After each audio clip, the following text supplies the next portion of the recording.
أعوذ بالله من الشيطان الرجيم بسم الله الرحمن الرحيم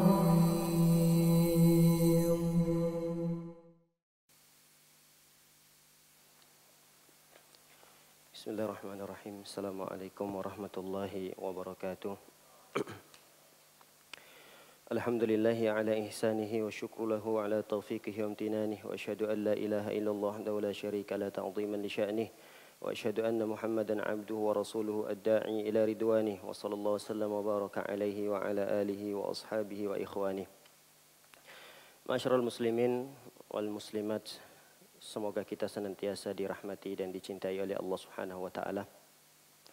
Alhamdulillah, puji syukur kembali kita haturkan atas segala karunia yang Allah berikan kepada kita, yang dengannya alhamdulillah kita bisa bertemu kembali duduk di rumah Allah Subhanahu wa taala dalam rangka menunaikan kewajiban kita sebagai hamba Allah Subhanahu wa taala.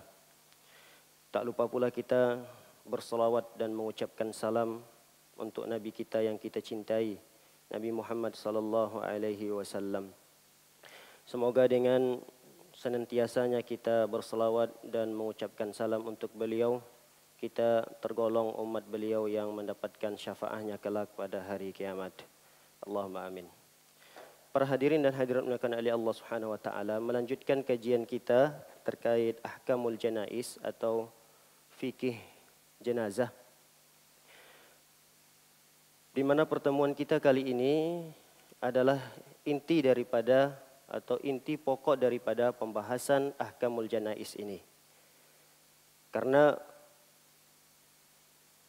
kaitan dengan fikih janaiz tidak keluar dari 4 kewajiban yang harus kita tunaikan kepada orang yang meninggal dunia. Di antaranya adalah memandikannya, mengkafaninya, kemudian menyolatkan serta menguburkannya. Nah, pada beberapa pertemuan yang lalu itu hanya sekedar muqaddimah terkait dengan fikih janaiz ini. Lalu pada kesempatan kali ini kita akan menjelaskan tentang memandikan jenazah. Bab yang ke-10 dalam kitab ini, memandikan jenazah.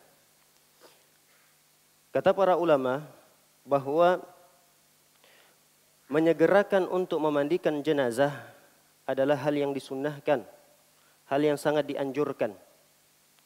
Adapun hukum memandikan jenazah adalah wajib. Menyegerakannya adalah sunnah, namun memandikan jenazah yang sudah meninggal dunia adalah merupakan kewajiban bagi orang yang hidup. Dan kewajiban di sini adalah bukan wajib perorangan, tapi wajib sebahagian yang apabila ditunaikan maka sebahagian yang lain tergugurkan dosanya.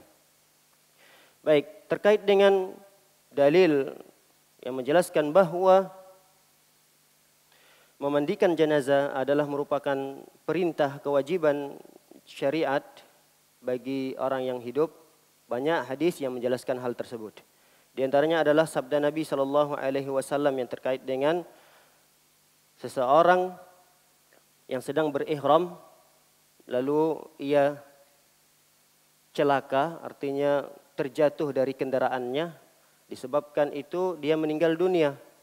Lalu ketika itu Rasulullah mengatakan, igsiluhu bima'in wa sidrin. Kata Rasulullah, mandikan dia dengan air dan sidir. Sidir itu adalah daun bidara yang telah dihaluskan, yang biasanya digunakan sebagai sabun. Digunakan sebagai sabun di waktu itu. Baik. Dalil yang lain yang menjelaskan tentang kewajiban ini adalah hadis Rasulullah SAW, di mana ketika putrinya meninggal dunia Zainab, beliau memerintahkan sebagian sahabat-sahabat perempuan, sebagian istri-istri beliau, untuk memandikan putrinya tersebut. Kata Rasulullah SAW mengatakan, iksilnaha thalasan au khamsan au sab'an au aktsar min dzalik. Kata Rasulullah, mandikan dia. Dia di sini maksudnya Zainab putri Rasulullah SAW 3 kali, 5 kali, 7 kali atau lebih daripada itu jika dibutuhkan. Baik, ini dalil-dalil terkait dengan kewajiban memandikan jenazah. Lalu apa yang disunnahkan ketika kita memandikan jenazah? Hal-hal yang disunnahkan ketika memandikan jenazah adalah yang pertama, memandikannya 3 kali. Atau 5, 7, atau lebih daripada itu jika memang diperlukan. Yang kedua, memandikan jenazah dengan bilangan ganjil. Sebagaimana telah kita sebutkan tadi. 3, 5, 7 dan seterusnya. Kemudian yang ketiga, air yang digunakan untuk memandikan jenazah dicampur dengan daun bidara atau yang sejenisnya. Kalau dulu daun bidara itu ketika ditumbuk, digiling halus, itu buih-buihnya bisa dijadikan sampo. Lalu daun yang bercampur dengan air itu dijadikan sabunnya. Maka jika tidak kita dapatkan di zaman ini, yakni daun bidara yang digiling menjadi tepung, menjadi debu, lalu diaduk di dalam wadah air, sulit bagi kita untuk mendapatkannya. Maka ini bisa diganti kata para ulama dengan sampo atau dengan sabun biasa yang biasa digunakan untuk membersihkan badan dan biasa digunakan untuk membersihkan rambut kepala. Baik, yang keempat, di antara yang disunahkan adalah ketika memandikan jenazah, di bagian terakhir dari proses pemandian jenazah itu hendaknya air dicampur dengan wewangian. Biasanya Rasulullah SAW memerintahkan untuk mencampurkannya dengan kapur barus. Jadi kapur barus itu adalah merupakan wewangian untuk jenazah yang meninggal dunia. Dan masih banyak manfaat-manfaat yang lain apabila jenazah dimandikan dengan kapur barus ini. Di antaranya adalah untuk mengawetkan badan yang sudah meninggal dunia menjadi keras dia. Kemudian bisa juga menghindari serangga-serangga yang mungkin ingin mendekat dengan jenazah tersebut.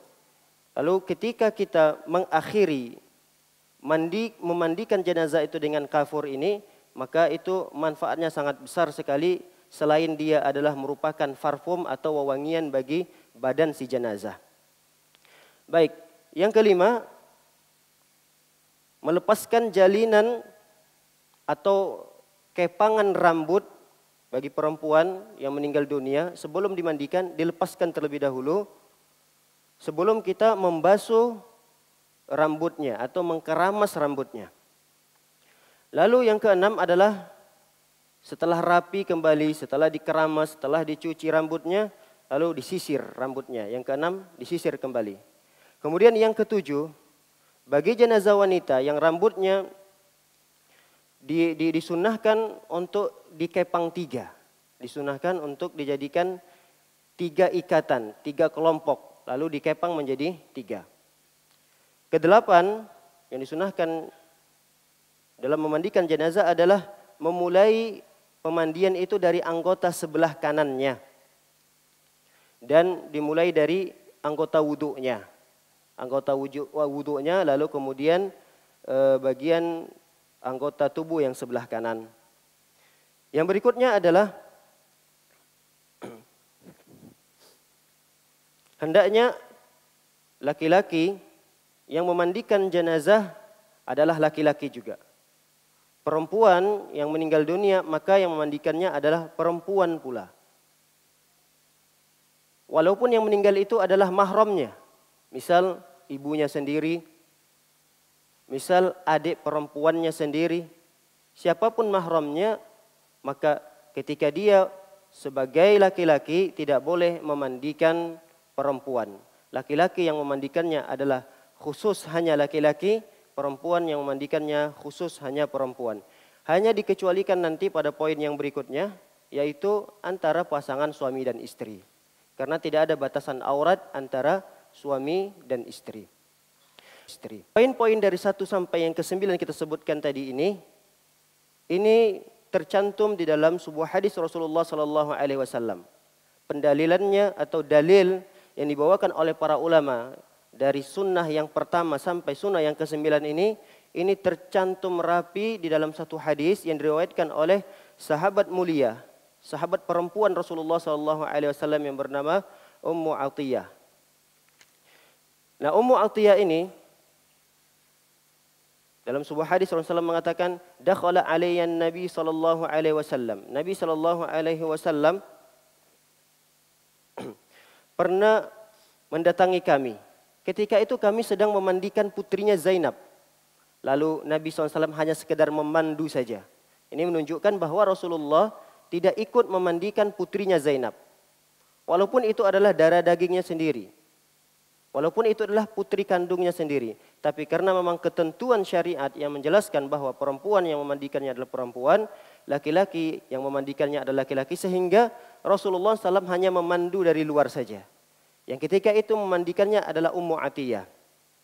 Kata Rasulullah SAW memandu dari luar, iksilnaha salasan au khamsan au sab'an. Kata Rasulullah, mandikan putriku tersebut 3 kali, 5 kali, 7 kali atau lebih daripada itu jika memang dibutuhkan. In ra'aitunna dzalik bima'in wasidrin. Jika memang itu dibutuhkan, namun memandikannya itu dengan bima'in, air biasa, wasidrin, dan air yang dicampurkan dengan daun bidara. Lalu Ummu Atiyah bertanya, qalat qultu witran, apakah disunnahkan ganjil ya Rasulullah? Rasulullah menjawab, na'am, iya. Wa ja'alna fil akhirati kafura aw syai'an min kafur. Kata Rasulullah, nanti terakhir setelah selesai memandikan, maka jadikan air siraman terakhir itu yang dicampurkan dengan kafur. Fa idza faragtunna fa'adinnani. Apabila kalian telah selesai memandikan putriku tersebut, nanti kabarkan lagi aku ya. Kata Rasulullah, falamma faragna azannahu.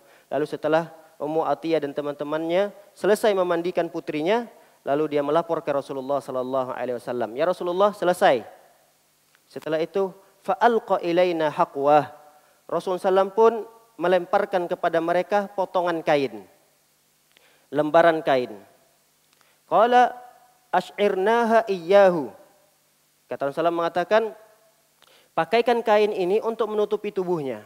Karena setelah selesai memandikan, pakaian yang basah itu diganti dengan pakaian yang kering yang dilemparkan oleh Rasulullah SAW tadi. Itu fungsinya adalah untuk menutupi aurat putri beliau ketika ingin dipindahkan dari tempat memandikan ke tempat pengkafanan. Jadi ditutup dengan kain yang dilempar oleh Rasulullah SAW tersebut. Wa fi riwayatin, dalam riwayat yang lain dijelaskan, wa masyatnaha salasata qurun. Kami kepang rambut Zainab tadi menjadi 3 kepangan ikatan rambut. Lalu dijelaskan di sini dalam riwayat yang lain, fadaffarna sya'raha salasata aslas. Lalu kami ikat kiri, kanan, kemudian di tengahnya. Jadi kiri, kanan, dan di tengahnya. Lalu itu masing-masing satu kelompok menjadi 3 kepangan rambut. Wa alqainaha khalfaha. Lalu rambut itu kami susun di belakangnya.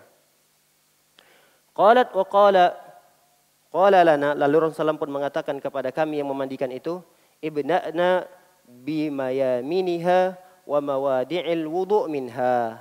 Ketika memandikan, kata Rasulullah, mulailah dari anggota tubuh yang sebelah kanan dan anggota wudu. Mulailah dari anggota wudu dan anggota badan yang sebelah kanan. Ini satu hadis yang menjelaskan sunnah-sunnah yang tadi kita bacakan dari pertama sampai yang ke-9. Baik, di antara sunnah yang lainnya adalah yang ke-10. Hendaknya jenazah yang dimandikan dengan menggunakan, ini hanya sekedar disunnahkan saja, waslaf atau yang semisalnya, sesuatu yang bisa kita gunakan untuk menggosok bagian badan tubuh yang meninggal. Jadi bagian tubuh yang meninggal dunia itu kalau bisa kita gunakan potongan kain atau waslaf lah untuk membersihkan bagian-bagian yang terlihat kotor dari anggota tubuh si mayit itu. Nah, ini poin yang ke-10 ini dijelaskan oleh Aisyah radhiyallahu taala anha.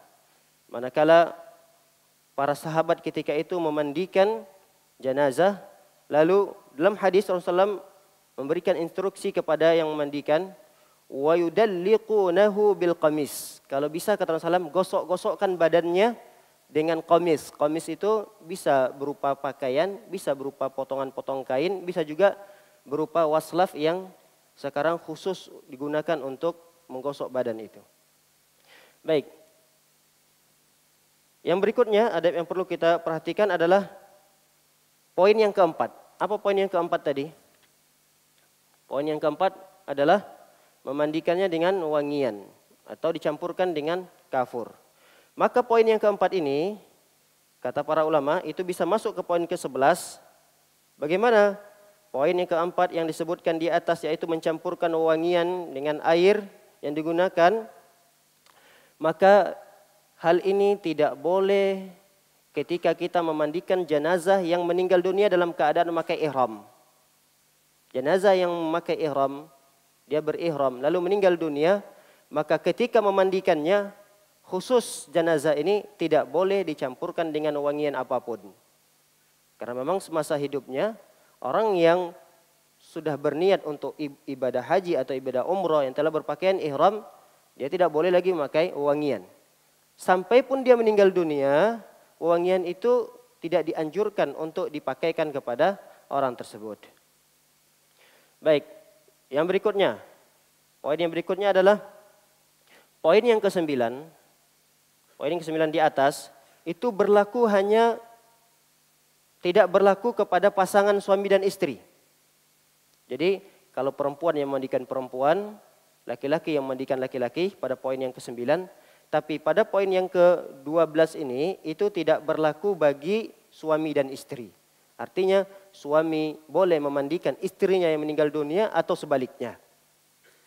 Sebagaimana Aisyah radhiyallahu taala anha pernah bertutur, beliau mengatakan, "Lau kuntu istakbaltu min amri mastadbartu ma ghasalan nabiyya sallallahu alaihi wasallam ghairu nisaihi." Kalau seandainya aku tahu, kata Aisyah, bahwa yang memandikan Rasul itu boleh istri-istrinya, kalau sebelumnya aku tahu, maka niscaya yang akan memandikan Rasul itu adalah istri-istrinya. Tapi ketika itu Aisyah belum mengetahui itu. Lalu Aisyah mengatakan, seandainya aku mengetahui perkara ini sejak awal aku tahu perkara ini bahwa yang memandikan Rasul itu boleh istri-istrinya, maka niscaya yang mengurusi jenazah Rasulullah SAW dalam hal memandikannya adalah istri-istrinya. Oleh karenanya Ali radhiyallahu taala anhu ketika istrinya Fatimah meninggal dunia, yang memandikannya adalah Ali.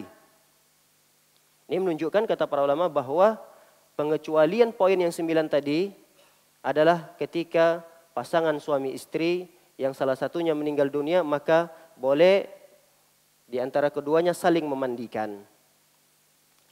Baik. Sunnah yang berikutnya adalah yang ke-13. Hendaknya yang memandikan jenazah itu adalah orang yang lebih mengetahui tentang perkara-perkara yang disunnahkan di dalam hal memandikan. Artinya orang yang berilmunya. Nah, di antara orang-orang yang berilmunya ini siapa yang lebih disunnahkan lagi? Tentu karib kerabatnya. Kalau yang meninggal dunia adalah ayahnya, maka anaknya. Kalau yang meninggal dunia anaknya, maka ayahnya, dan seterusnya. Karib kerabatnya. Sebagaimana Rasulullah SAW meninggal dunia, lalu yang memandikannya adalah Ali bin Abi Thalib. Sehingga Ali bin Abi Thalib setelah selesai memandikan Rasulullah, beliau bertutur, "Wasaltu Rasulullah SAW." Aku yang memandikan Rasulullah SAW, kata Ali. Ali itu siapa? Ali adalah orang terdekat Rasulullah SAW. Beliau itulah sepupunya. Beliau itu sekaligus menantunya Rasulullah SAW. Maka dari hadis ini menunjukkan, kata para ulama, bahwa yang disunnahkan memandikan jenazah itu adalah, pertama tentunya adalah orang yang lebih tahu dalam perkara itu, dan kalau bisa adalah karib kerabatnya. Sehingga Ali pun pernah mengatakan, "Wasaltu Rasulullah SAW, aku yang memandikan Rasulullah, faja'altu andur ma yakunu minal mayyiti falam ara syai'an." Kata beliau, aku melihat sebagian anggota tubuh Rasulullah yang boleh dilihat. Lalu aku tidak melihat sesuatu cacat apapun yang ada pada tubuh beliau. Wa kana thayyiban hayyan wa maitan sallallahu alaihi wasallam. Dan beliau itu tubuhnya sangat bagus, baik itu semasa hidupnya, begitu juga semasa meninggalnya. Ini menunjukkan, kata para ulama, yang memandikan itu adalah keluarga terdekatnya. Baik, ini adalah poin-poin terkait dengan sunnah-sunnah yang memandikan jenazah. Untuk praktek daripada apa yang kami sebutkan dari hal-hal yang disunahkan ini, untuk hal yang disunahkan pemahaman, kami telah menyiapkan beberapa hal yang diperlukan dari peralatan-peralatan. Silahkan bagi jemaah sekalian, kenapa ini kami praktekkan, kenapa ini kami lebih ingin jelaskan supaya kita betul-betul tahu. Artinya jangan sampai yang meninggal dunia adalah karib kerabat kita, apalagi itu adalah orang tua kita, namun yang memandikannya adalah orang lain.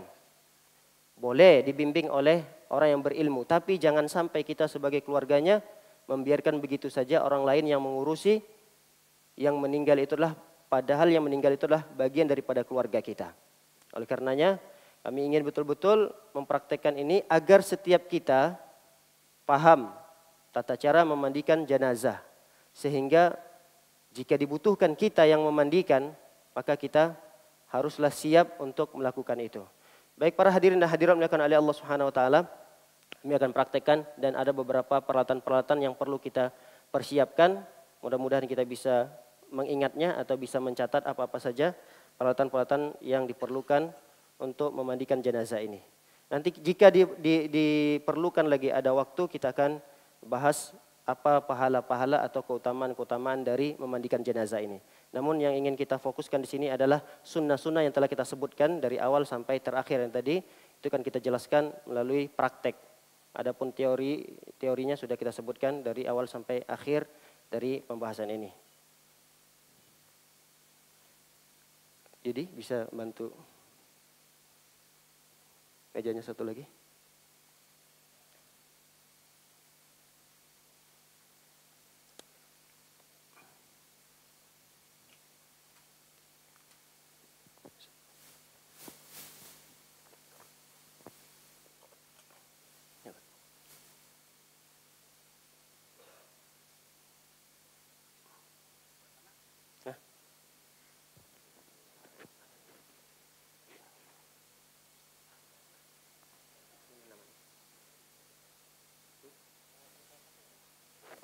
Baru memandikan.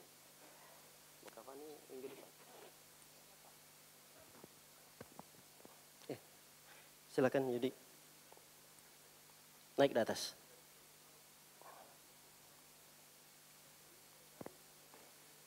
Ya, tiduran saja.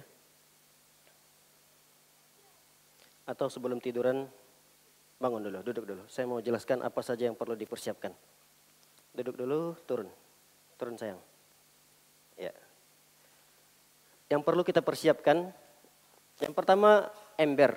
Berapa yang dibutuhkan itu biasanya mengikuti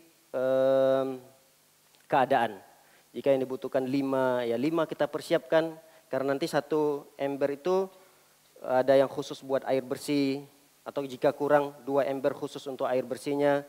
1 ember air yang dicampurkan biasanya dengan kafurnya. Kemudian 1 embernya lagi biasa dicampurkan dengan daun bidaranya. Jadi berapapun yang kita butuhkan itu tergantung lapangan nanti. Tapi intinya kami hanya membawa di sini 1. Ini termasuk hal yang dibutuhkan. Dan tak kalah penting daripada itu adalah yang perlu kita persiapkan tentu peralatan untuk memandikannya. Biasanya kebanyakan dari kaum muslimin khususnya di daerah-daerah kita kesulitan adalah tempat memandikannya. Nah, kalau bisa kita memiliki tempat memandikan khusus. Namun kalau tidak ada ya anggaplah ini meja. Biasanya kalau orang-orang kampung hanya bantalan-bantalan yang terbuat dari batang pisang biasanya. Supaya apa? Supaya ketika memandikan jenazah itu biasanya ada kotoran-kotoran, ada najis-najis. Lalu najis itu tidak menyentuh lagi badannya. Maka biasanya ditaruhlah susunan batangan pisang 5 atau 7 atau berapa batangan pisang supaya badannya itu tidak lagi menyentuh langsung bagian tempat yang mungkin tadi terkena air-air yang bercampur dengan kotoran atau najis. Nah, kalau kita memiliki tempat yang khusus, alhamdulillah. Dan usahakan tempat yang khusus itu airnya tertampung dalam wadah itu. Nanti dia keluar pada satu jalur. Jangan sampai ada tempat khusus, tapi airnya juga nyiprat kemana-mana.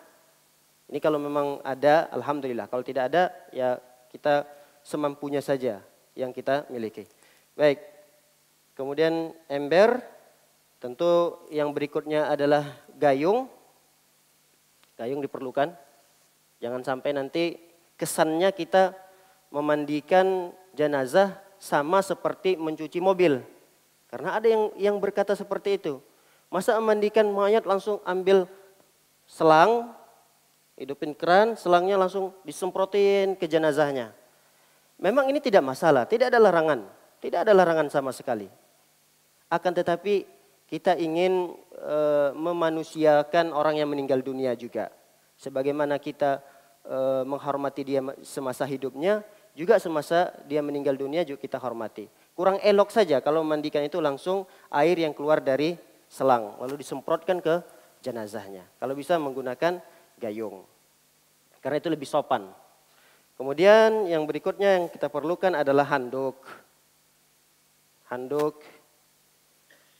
Lalu kemudian potongan-potongan kain yang seperti ini. Beberapa potong kain, 3 atau 4.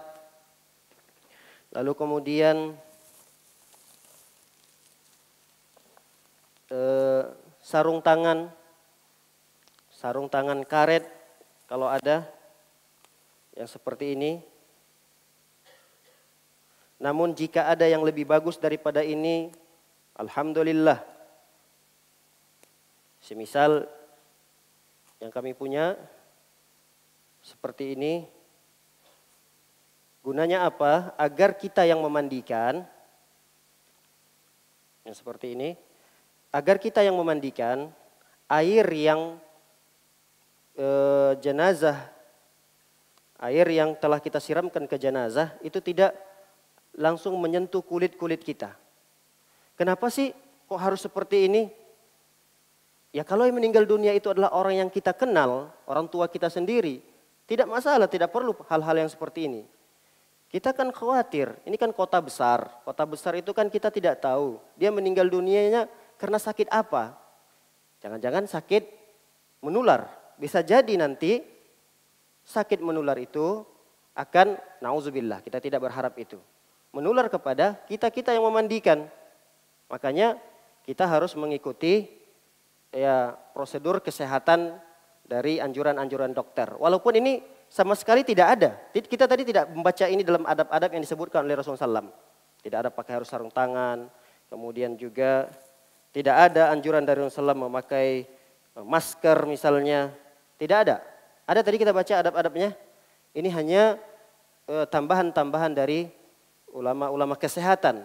Karena memang apabila kita memandikan jenazah, lalu kita tidak mengetahui, tidak ada penjelasan dari dokter bahwa sakitnya inilah sakit yang menyebabkan beliau meninggal dan sakitnya itu bisa menular, tidak ada penjelasan dari dokter. Kecuali kita mendapatkan penjelasan itu, kita bisa mempersiapkan diri. Namun jika yang meninggal dunia adalah orang tua kita, orang yang kita kenal, hal-hal yang seperti ini insya Allah juga tidak perlu, tidak diperlukan. Karena kita tahu siapa yang meninggal dunia dan dia tidak memiliki penyakit-penyakit yang seperti itu. Karena terkadang keluarga juga melihat risih kalau kita mempersiapkan hal yang seperti ini. Apa sih kok anak sendiri atau orang tua sendiri kok seperti kelihatan jijik banget mengurusi orang tua sendiri. Dulu kalian waktu kecil itu orang tua membersihkan kalian, mandikan kalian gak pakai kayak gini-ginian, gitulah bahasanya. Nah untuk seperti itu menghindari fitnah-fitnah di keluarga sebaiknya tidak pakai pakaian seperti ini. Tapi kalau orang lain yang ikut memandikannya kita persiapkan. Baik, diantaranya adalah yang diperlukan kapur barus. Lalu masker sudah. Waslaf ini fungsinya adalah ketika kita memandikan, biasanya sebelum memandikan juga, ini juga dibutuhkan, untuk membersihkan kotoran-kotoran. Ya, nanti sebelum kita memandikan, ada praktek nanti, kita akan dudukkan dulu jenazahnya, kita urutkan perutnya agar sisa-sisa kotoran itu betul-betul keluar keseluruhannya, baru kemudian nanti kita bersihkan, kita mandikan. Nah kotoran-kotoran yang keluar itu dibersihkan. Kalau bisa membersihkannya tidak dengan tangan langsung memang. Ya kalau bisa dengan waslap seperti ini, setelah pakai buang. Setelah pakai buang. Nah jika tidak ada, maka potongan-potongan kain biasa saja. Yang fungsinya adalah untuk menggosok bagian-bagian yang kotor dari yang melengket di anggota tubuh tersebut. Kemudian yang diperlukan lagi adalah gunting. Gunting ini ada dua. Ada gunting untuk memotong pakaiannya. Karena memang kalau orang sudah meninggal dunia, sulit bagi kita untuk membukanya. Dan akan mungkin menyiksa jenazahnya. Harus dibolak sana, dibangunkan lagi, dibuka bajunya. Jadi untuk memudahkan itu, gunting saja bajunya. Digunting bajunya, digunting celananya. Dan itu akan memudahkan kita melepaskan pakaian yang lengket di tubuh jenazah. Ada gunting yang satu lagi yang lupa kami siapkan, yaitu gunting kami jika dibutuhkan. Gunting kecil itu untuk merapikan kalau kumisnya panjang, untuk menggunting misalnya bulu keteknya terlalu panjang, dirapikan, tidak masalah. Asalkan jangan sampai pula ikut-ikutan bulu kemalunya juga dibersihkan, tak perlu kalau itu. Yang diperlukan itu dibersihkan, digunting adalah misalnya hanya sekedar bulu-bulu yang terlihat saja. Yang kurang rapi misalnya seperti kumis, jika perlu dirapikan, kemudian bulu keteknya, jika perlu dipotong, tapi tidak menggunakan gunting sebesar ini. Lalu kemudian yang perlu kita persiapkan lagi adalah potong kuku. Ini juga perlu jika dibutuhkan. Jadi kita sebelum memandikan itu kita bersihkan dulu kuku-kukunya, kalau kukunya panjang. Lalu kemudian ini apa ini? Ketembat. Nah, ketembat ini juga kalau dibutuhkan. Jadi sebelum memandikan itu kita bersihkan dulu telinga-telinganya, betul-betul bersih. Ini sebelum memandikan. Ini proses sebelum memandikan. Lalu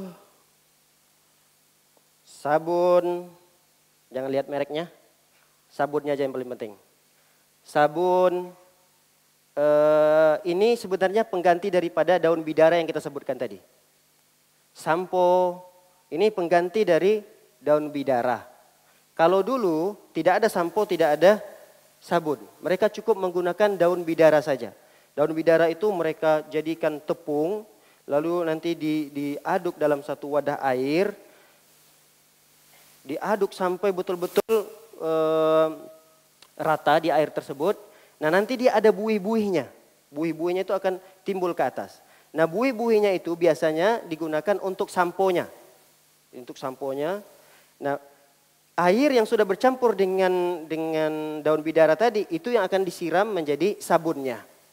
Itu akan disiram menjadi sabunnya.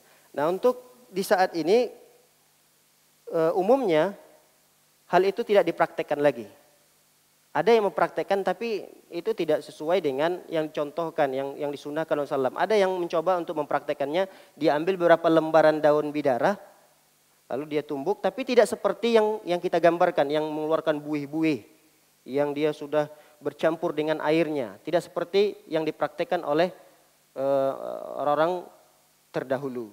Dia hanya daun-daun bidara yang ditumbuk, tapi tidak sampai mengeluarkan buihnya. Maka ketika tidak sampai seperti itu daun bidaranya, lebih baik kita tetap menggunakan sabun dan sampo. Lalu kemudian ini hanya sekedar memperindah saja, bukan memperindah sih, memang ini termasuk perlengkapan. Perlengkapan jika dibutuhkan. Nah ini apa namanya ini? Iya, celemek ya. Nih, celemek. Ini fungsinya adalah ya untuk menghindari air bekas jenazah tadi untuk tidak langsung menyentuh kita atau menyentuh pakaian kita. Jadi ketika kita gunakan ini, air itu tidak langsung menyentuh atau mengenai anggota badan kita. Saya pakai. Jadi tinggal diikat di belakangnya. Baik, ini saja barangkali alat-alat yang perlu dipersiapkan ketika kita ingin memandikan. Tidak ada lagi, paling selain daripada itu adalah sampo. sampo. Ini perlu, yang mandikan perlu memakainya. Tapi kalau saya hanya memakainya di sini. Anggap saja saya sedang memakainya. Baik, kita langsung pada tata cara memandikannya. Kita memandikannya tidak langsung menggunakan air ya Pak. Anggap saja nanti memandikannya, bayangkan ada airnya, itu aja. Dianggap bahwa kita mandikan ini, air itu ada. Silahkan. Ini. Naik ini. Ini kapur dicampurkan dengan sewadah air. Ini ada wadah air yang lalu dicampurkan dengan kapur itu. Kata Rasulullah, jadikan akhir dari memandikan jenazah itu adalah ini. Air dicampur dengan kapur.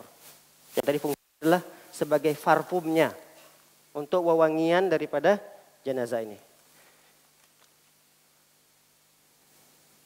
Yang perlu ditutup ketika memandikan. Karena kita tidak boleh melihat aurat yang meninggal dunia, khususnya di sini adalah aurat besarnya saja, dari lutut sampai pusat. Jadi tidak perlu memandikan itu sampai tertutup seperti ini. Kita yang memandikan juga akan kesulitan. Jadi kalau bisa, ini memang proses sebelum memandikan. Proses sebelum memandikan dalam kondisi seperti ini, kalau bisa juga kalau kita mengulang kaji dari awal bahwa kita itu apa yang harus kita lakukan di saat-saat dia sakratul maut, diantaranya adalah kita mentalkinkannya, lakinu mautakum la ilaha illallah, talkinkan orang yang sedang sakratul maut la ilaha illallah. Ini yang harus kita lakukan sebelum meninggal dunia. Ada ulama yang menganjurkan Yasin, tidak mengapa dibacakan Yasin, sebagaimana sabda Rasulullah mengatakan lakinu ala mautakum Yasin. Bacakan Yasin kepada orang-orang yang sedang sakratul maut. Walaupun sebagian ulama menilai hadis ini lemah, tapi jumhur ulama membolehkan untuk membaca Yasin kepada orang yang sedang sakratul maut. Fungsinya adalah, kata para ulama, untuk memudahkan jika itu adalah akhir daripada hayatnya, untuk memudahkan dia melepaskan nyawa dari jasadnya. Nah, jangan dibalik. Yasin itu tidak dibaca setelah meninggal dunia. Kebanyakan sebagian besar kaum muslimin, Yasin itu dalam pengamalan hadis ini mereka baca setelah meninggal dunia. Seharusnya kata para ulama, Yasin itu dianjurkan oleh jumhur ulama, sebagian besar ulama, tapi dibacakan di saat-saat sakratul mautnya. Lalu anggaplah, mohon maaf, di depan kita ini sudah meninggal dunia. Anggap sudah meninggal dunia. Lalu yang pertama sekali kita lakukan adalah panggil dokter tentunya. Kalau dia meninggal dunianya di rumah. Jangan sampai kita bertindak sebagai keluarganya, asri'u bil janazah. Sunnahnya kita harus menyegerakan jenazah. Ayo kita, kewajiban-kewajibannya kita segerakan. Belum meninggalnya 1 jam, 2 jam.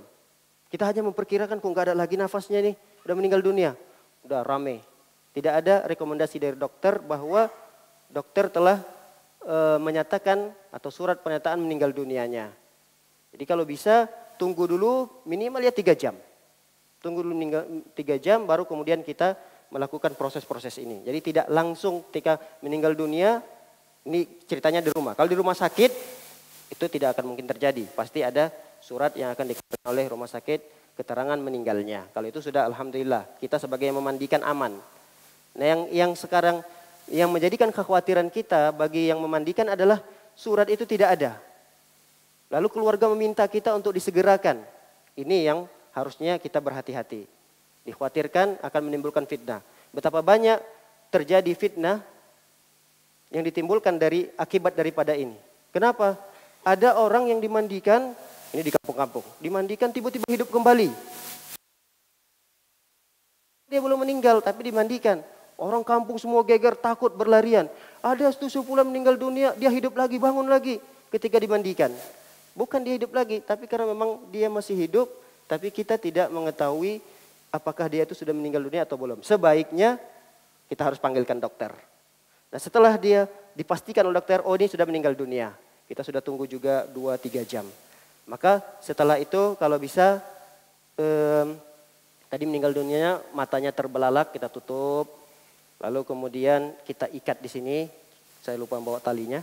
Nanti diikat di sini. Fungsinya apa? Fungsinya nanti kalau dia 2-3 jam dia akan kaku. Kalau dalam kondisi mulutnya terbuka, nanti akan kesulitan kita sebagai keluarga, kita ikat. Kemudian posisi tangannya ini, kata para ulama, boleh dalam posisi lurus, boleh juga dalam posisi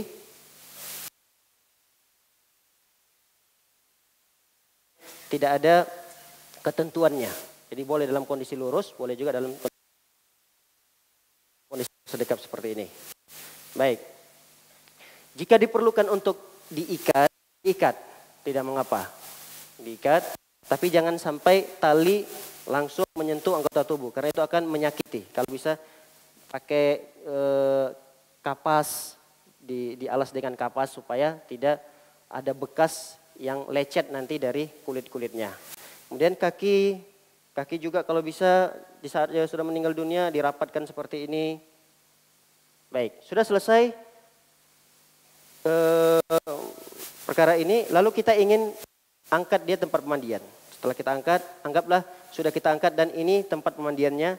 Dari tempat dia meninggal dunia, kita angkat tempat pemandiannya. Nah, yang kita butuhkan tadi adalah seperti sarung yang seperti ini, potongan kain seperti ini.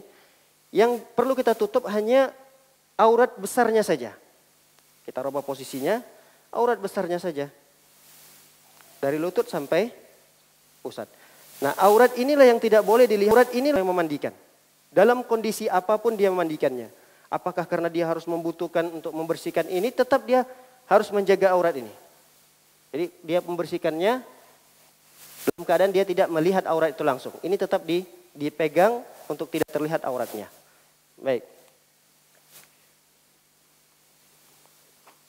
Tadi kita sudah mempersiapkan segala sesuatunya seperti katambat, kemudian potong kuku, kemudian gunting. Itu fungsinya adalah sebelum memandikan ini. Jadi gunting untuk membuka pakaiannya. Apalagi mohon maaf jenazahnya agak gemuk, kan sulit kita untuk membuka-buka bajunya. Maka anggap saja ini pakaian digunting, anggap saja. Kita gunting di sini, lalu akan memudahkan kita untuk membuka bajunya. Begitu juga celananya. Kain ini tetap lengket seperti ini, kita hanya sekedar membuka celananya saja. Sudah terbuka semua. Kalau dia pakai pempes, pakai celana dalam, itu juga tetap dibuka. Karena kita akan membersihkannya. Setelah selesai, kita melakukan itu semua. Kita ambil tadi gunting kuku, kita bersihkan kukunya. Kita ambil gunting jika memang perlu dibersihkan kumisnya. Dan baik, setelah selesai itu semua, baru kemudian kita benturkan kembali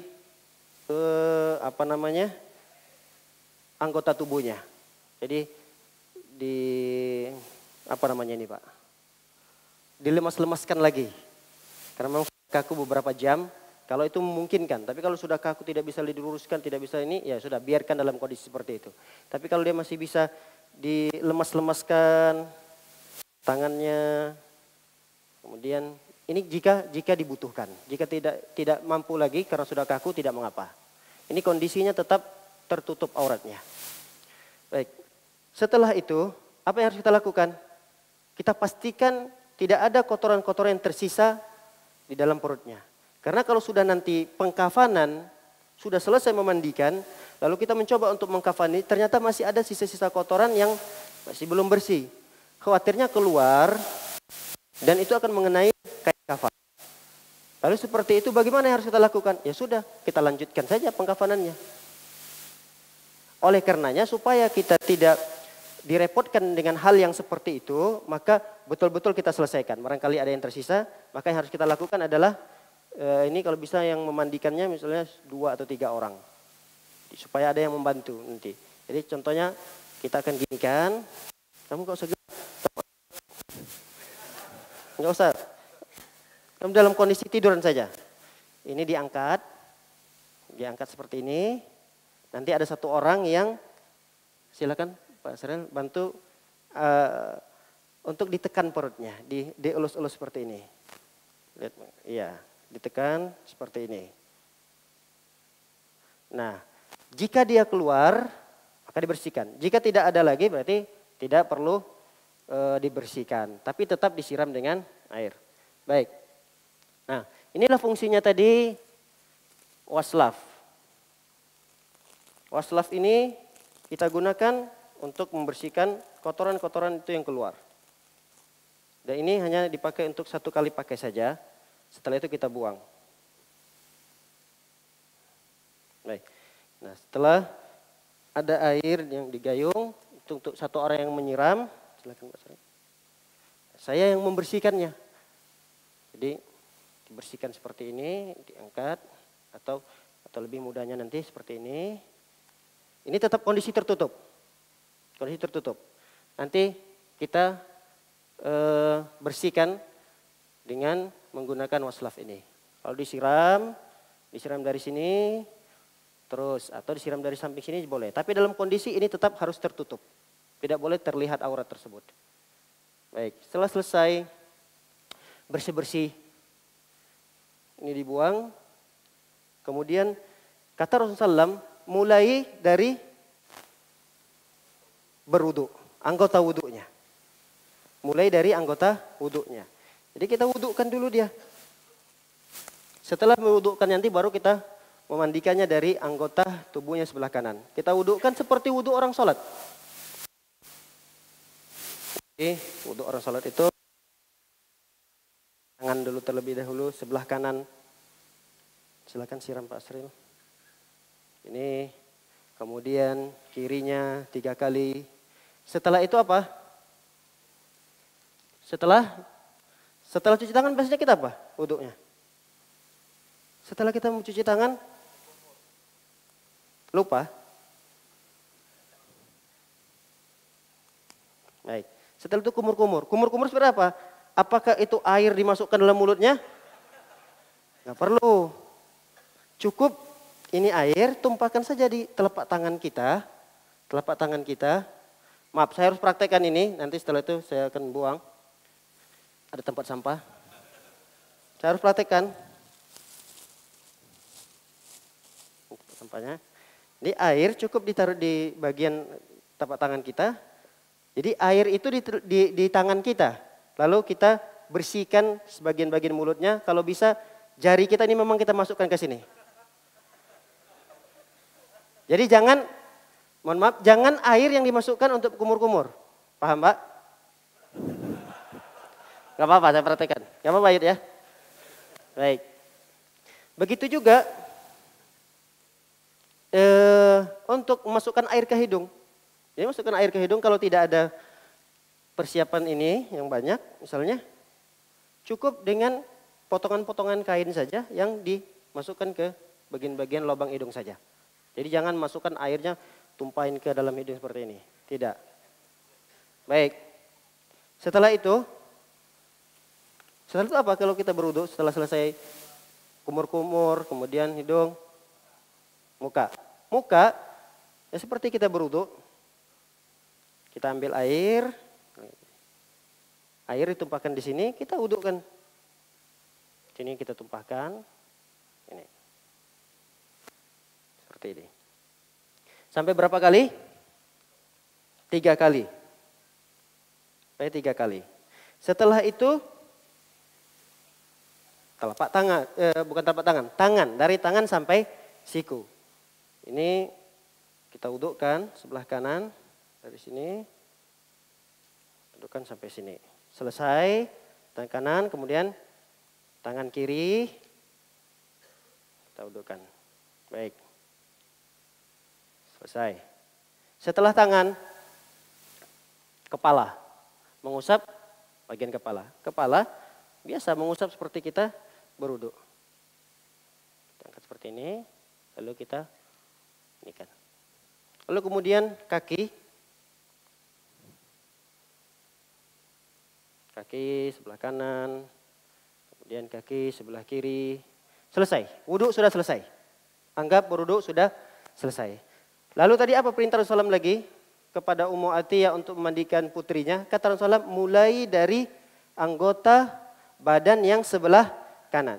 Nah sebelum kita memulai anggota sebelah kanan, kita mulai kepala dulu.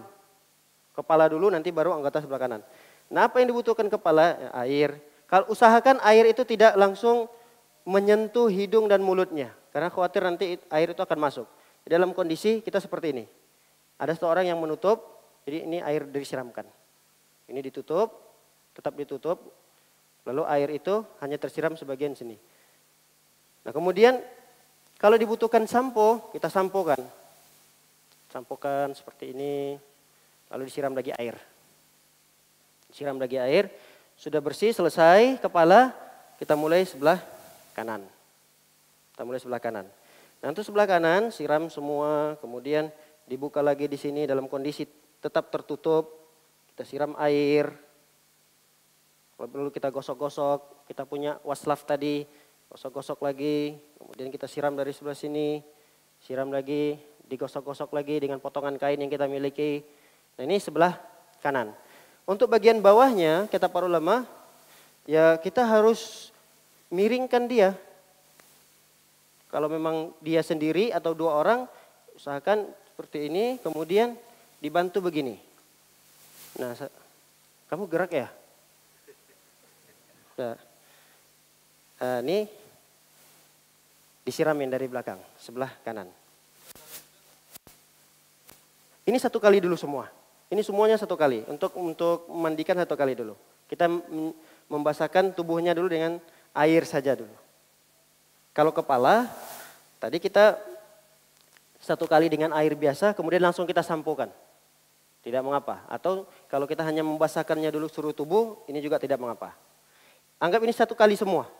Sudah selesai sebelah kanan, lalu kita berpindah ke sebelah kirinya. Sama, untuk bagian belakangnya kita bantu satu orang untuk membalikannya. Dari sana ada yang nyiramkannya. Sudah selesai. Ini mandi kali yang pertamanya. Jadi sunnahnya itu hitungan ganjil 3, 5 dan seterusnya. Nah, setelah itu kalau dibutuhkan memang ada sabun yang di sana, ada sampo, kita kasih sampo kepalanya, kita kasih sampo kepala lagi. Kemudian kita kasih sabun, kita oleskan sabun atau air yang dicampurkan dengan sabun. Setelah itu kita siram dengan air bersih lagi. Setelah selesai dengan air bersih lagi, lalu terakhir, anggap ini adalah air yang terakhir yang dicampur dengan kafur ini. Jadi air kafur ini ditumbuk sampai halus, lalu diaduk sehingga dia merata dan mencampur dengan air itu. Nah, air ini disiramkan yang terakhirnya nanti kepada jenazah ini, ke seluruh tubuhnya. Kalau bisa ya tidak perlu pakai penghalang, langsung saja ke badannya. Karena ini adalah merupakan parfum untuk badannya. Jadi tidak perlu, kalau bisa. Terkadang kan ada yang orang merasa ini apa nih kafur. Kalau bisa ya udah selesai mandikannya lalu dia tutup semua pakai ini. Yang disiram itu adalah kainnya. Jangan, kata para ulama, kafur itu ya dimandikan ke badannya. Diambil air kafur itu betul-betul disiramkan ke badannya. Pertama ya ke kepalanya. Kalau dia sudah sampo ya tidak perlu. Kalau ke badannya, di badannya, kemudian bagian ke kanan dulu, belakangnya dan seterusnya. Air kafur ini betul-betul menyentuh ke kulit-kulitnya. Itu dibutuhkan. Baik. Sudah selesai kita proses memandikannya. Nah, sekarang yang kita perlukan handuk untuk mengeringkan tubuhnya. Ini handuk.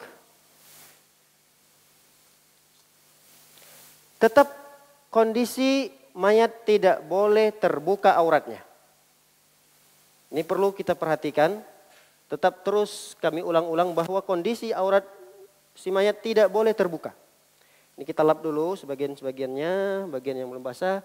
Lalu kita gantikan nanti ini untuk menutup auratnya lagi. Ini ditarik. Ini dalam kondisi tetap tertutup. Untuk mengganti kain yang basah. Baik. Sebenarnya beliau yang lebih ahli. Beliau senior saya di sini dalam tim jenazah. Tapi di saat ini beliau memberikan kesempatan kepada saya. Mohon maaf ya Pak Asril. Beliau sebenarnya yang lebih ahli dalam perkara ini. Beliau yang sering praktek. Baik, sudah selesai. Tidak mungkin kita membawanya dalam kondisi seperti ini. Dalam hadis tadi Rasulullah ketika Ummu Atiyah melaporkan, ya Rasulullah kami sudah selesai memandikannya. Lalu dari luar Rasulullah memberikan potongan kain. Potongan kain itu, ini potongan kain yang baru. Potongan kain yang baru, bukan yang basah lagi. Untuk menutup ke seluruh tubuhnya. Karena kita akan memindahkannya dari tempat memandikan ke tempat pengafanan. Nah, dalam kondisi seperti ini tertutup. Kita ambil lagi handuknya.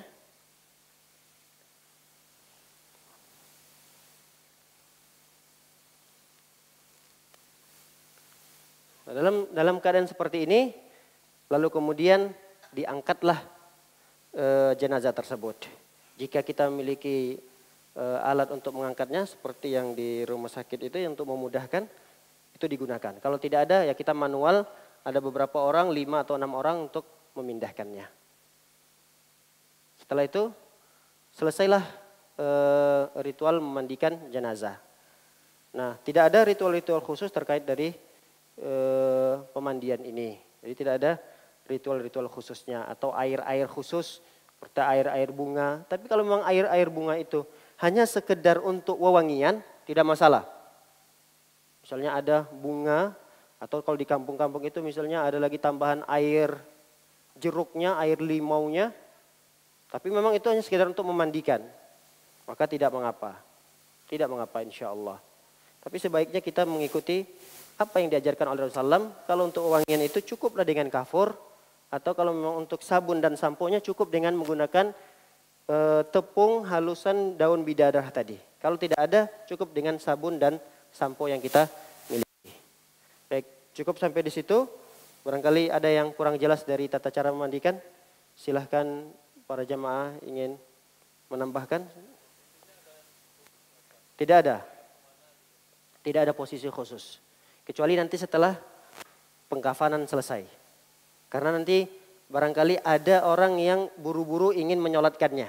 Kalau memandikannya tidak mesti harus mengarah kiblat atau harus ke arah mana, tidak perlu. Kecuali nanti setelah rapi, sudah selesai pengkafanan, itu memang ada tempat khususnya. Kalau bisa posisinya seperti ini.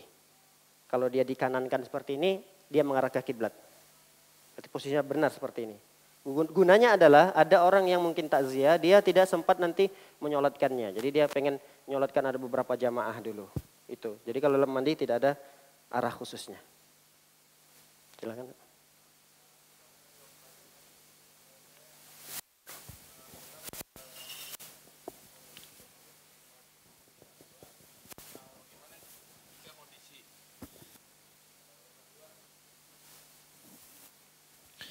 Yang kedua, bagaimana jika kondisi mayat itu udah membusuk? Baik.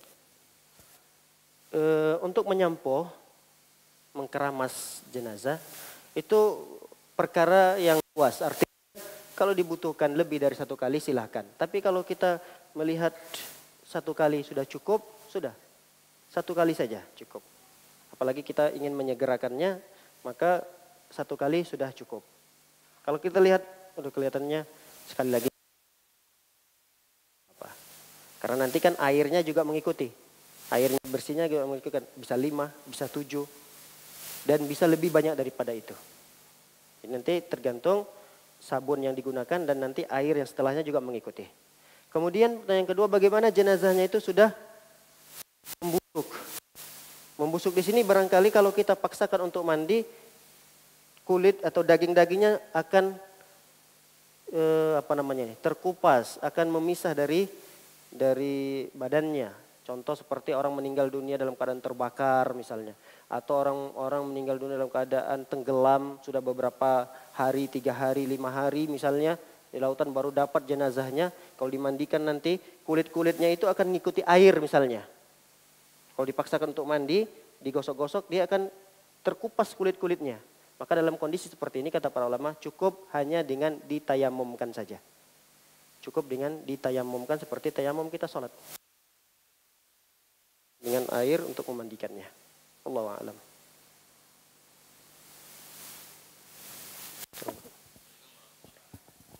Waalaikumsalam. Saya pernah membantu memandikan jenayah yang kondisinya itu sudah jompo. Jadi dia semasa hidupnya tidur dalam keadaan kaki terlipat sama tangannya juga terlipat. Jadi bentuknya tidak utuh lagi, tidak sempurna lagi gitu. Pada saat memandikan itu keluarganya bertanya dengan ustadz yang mandikan, merasa malu lah dengan kondisi jenazah orang tuanya gitu. Karena bentuk kakinya itu kayak jongkok gitu ya. Iya. Terus agak susah, sudah selesai. Sudah kaku, tidak bisa diluruskan. Ya. Cuman yang saya mau pertanyakan, ustadz yang memandikan itu punya amalan khusus untuk bisa meluruskan itu. Ternyata bisa lurus. Bisa lurus. Itu yang agak menjadi pertanyaan saya.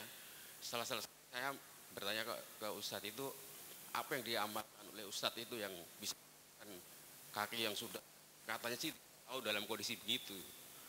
Nah, ustadz Terus apa kata ustadznya? menjelaskan dia ada doa khusus. Yang pertama membaca sholawat 7 kali, kemudian ada doa tertentu, cuman saya lupa diajarkan. Itu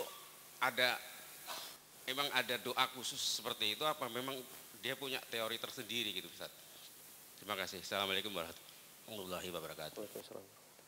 Allah alam, untuk terkait dengan doa khusus, salawat khusus untuk meluruskan badan yang kaku, saya belum menemukan satupun hadis terkait dengan itu. Ketika kita ingin seperti tadi, sebelum kita memandikan kan ada untuk mengkakukan sendi-sendinya lagi. Saya belum menemukan ada hadis khusus yang dibacakan untuk itu.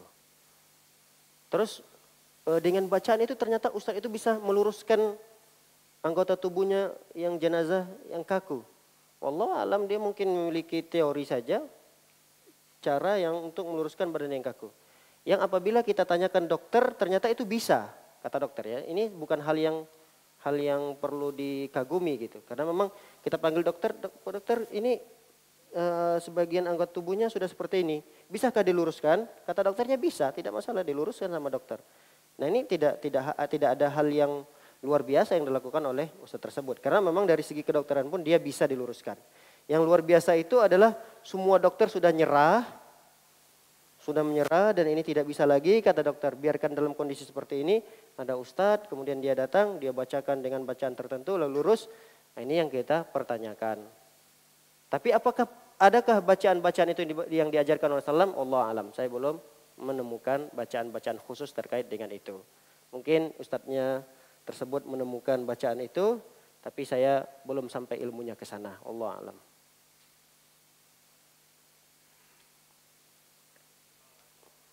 Waalaikumsalam warahmatullahi wabarakatuh. Waalaikumsalam. Bismillah. Waalaikumsalam.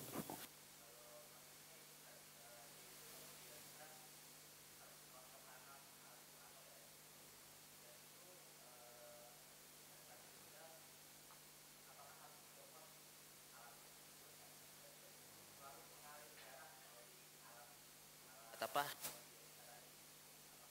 Alat kedokteran yang dari rumah sakit. Dan itu tertancap di bagian luar, di dalam tubuh. Berarti tidak terlihat di bagian permukaan tubuh. Ya.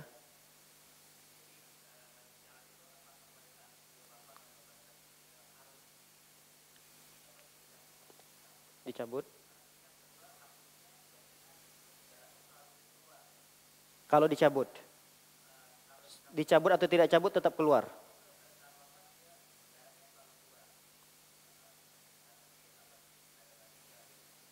Biasanya kalau ditutup dengan sesuatu kapas atau apa, dia masih mengalirkah?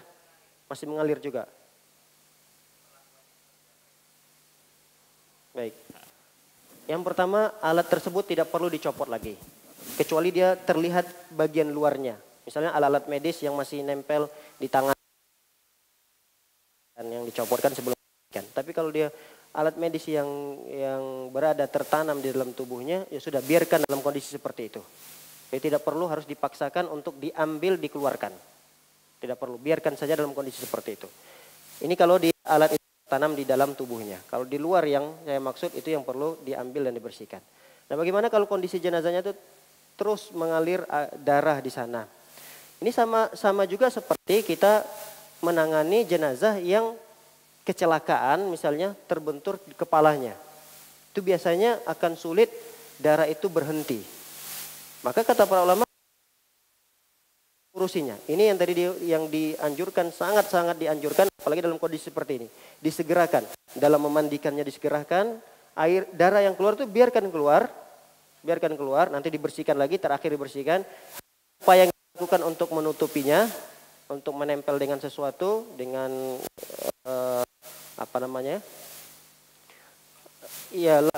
kesehatan dari dokter, kemudian ditutup lagi dengan kapas, tetap nanti akan keluar, tapi dia darah itu ngumpul di kapas-kapas tersebut sehingga tidak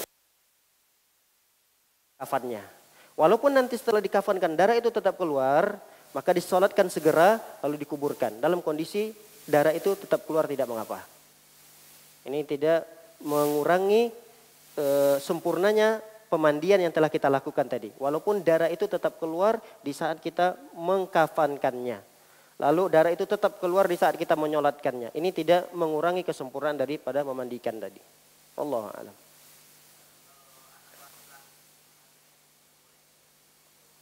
Laki-laki kah? Anaknya laki-laki? Mandikan ibunya tidak boleh. Tidak boleh. Karena ada ketentuan bahwa perempuan yang memandikannya harus perempuan. Laki-laki yang memandikannya harus laki-laki. Walaupun yang meninggal itu adalah orang yang ikatan darah dengan dia sekalipun. Bahkan dia terlahir dari si mayat itu. Tetap tidak boleh kalau dia adalah seorang laki-laki tidak boleh memandikannya perempuan. Bahkan kata para ulama jika di suatu kampung itu seluruhnya perempuan. Kalau memang ada suatu kampung perempuan semuanya. Ternyata yang meninggal dunia itu adalah laki-laki. Satu-satunya laki-laki. Dan dia tidak ada istri lagi. Terus siapa yang mandikan dia? Kata para ulama cukup ditayamumkan saja. Tidak perlu dimandikan. Dalam kondisi seperti ini, kata para ulama sangat-sangat ditegaskan laki-laki mandikan, perempuan. Tadi dikecualikan ada poin keberapa? Kecuali suami dan istri. Sebagaimana Rasulullah mengatakan kepada Aisyah, ya Aisyah, jika engkau yang terlebih dahulu mendahuluiku wafat, maka yang akan memandikan kamu adalah aku, kata Rasulullah SAW. Ini menunjukkan bahwa suami dan istri boleh saling memandikan.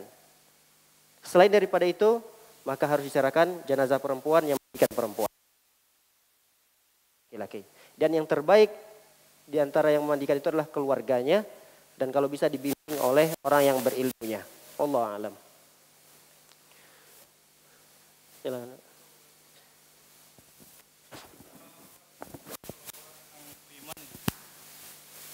Orang yang beriman kalau ibaratnya udah meninggal ini tuh tetap dingin. Terus kalau orang yang maksiat ya suka itu ya suka mabuk-mabukan segala macam lah. Terus airnya jadi panas. Si mayatnya dia nggak boleh mandiin gitu. Apa dia udah langsung diazab gitu? Ya. Jadi terlihat azabnya di saat memandikan sudah terlihat gitu. Terlihat si mayat itu ketakutan gitu. Oh, sehingga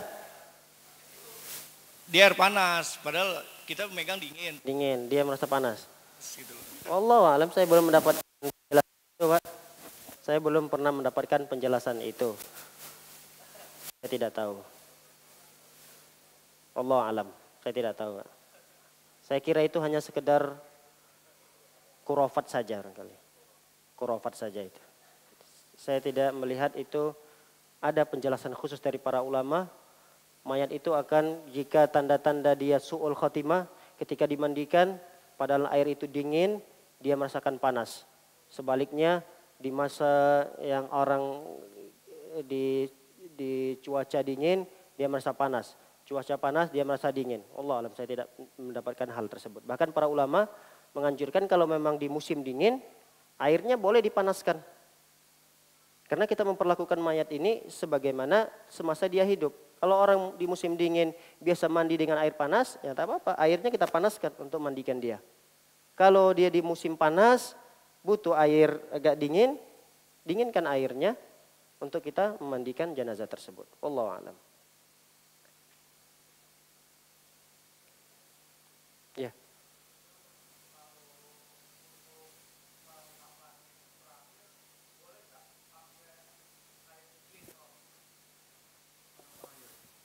Adakah keyakinan tertentu?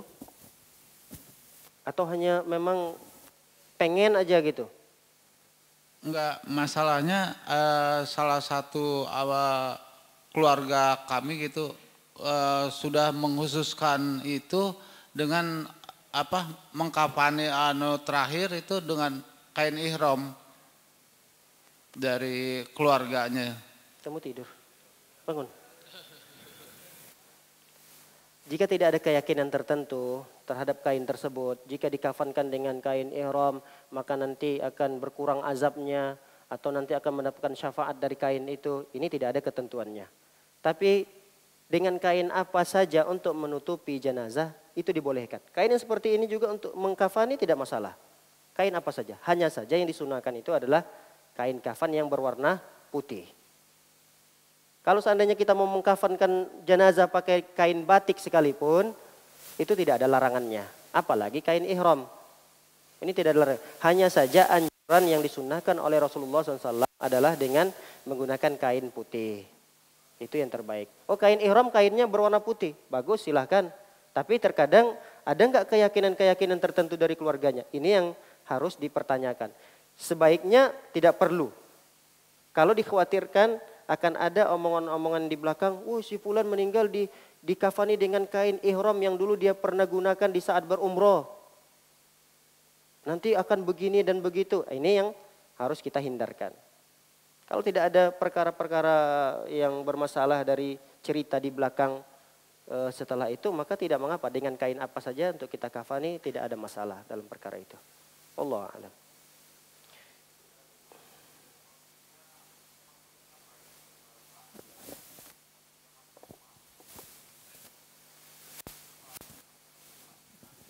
Tetap harus dimandikan tapi dengan melihat kondisi bayinya. Bayi seperti itu, bayi yang baru lahir. Iya. Kalau tersentuh, kalau disiram air saja begini, apakah dia akan rusak juga kulitnya? Banyak cairnya yang kulitnya itu bisa luka gitu. Itu kulitnya atau apa namanya? Kayak semacam kulit ari itu yang ada agak masih kebungkus. Yang seperti itu malah lebih baik untuk kita bersihkan, kita mandikan. Masih harus tetap Iya, dimandikan. dia kan bukan kulit yang nempel di daging kan, bukan kulit yang menutupi daging kita kan? Iya, tapi kondisinya kulitnya masih lembek sekali, Ustaz. Tidak masalah. Harus tetap dimandikan juga. Iya, tetap dimandikan. Yang bermasalah adalah apabila kita mandikan kulitnya itu memisah atau dagingnya itu copot gitu. Akan terpisah dari anggota tubuhnya, itu yang harus kita tayamumkan. Kalau masih bisa untuk kita mandikan, maka dimandikan jenazah tersebut. Allah. Ya, jika tidak perlu dengan sabun, ya sudah tidak perlu dengan sabun. Tidak perlu sampo. Hanya sekedar mengalirkan air ke seluruh tubuhnya saja. Cukup. Allah alam. Yang terakhir barangkali.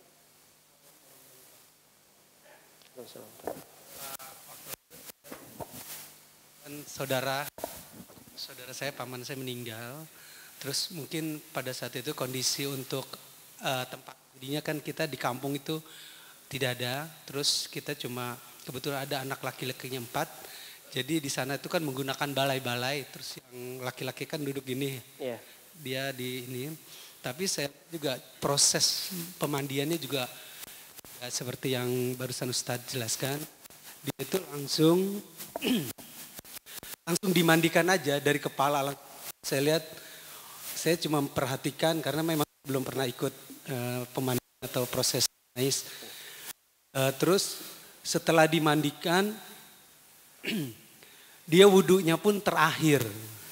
Wudunya terakhir, terus juga Ustadz pada saat membuang kotor itu kan sebelum dimandikan.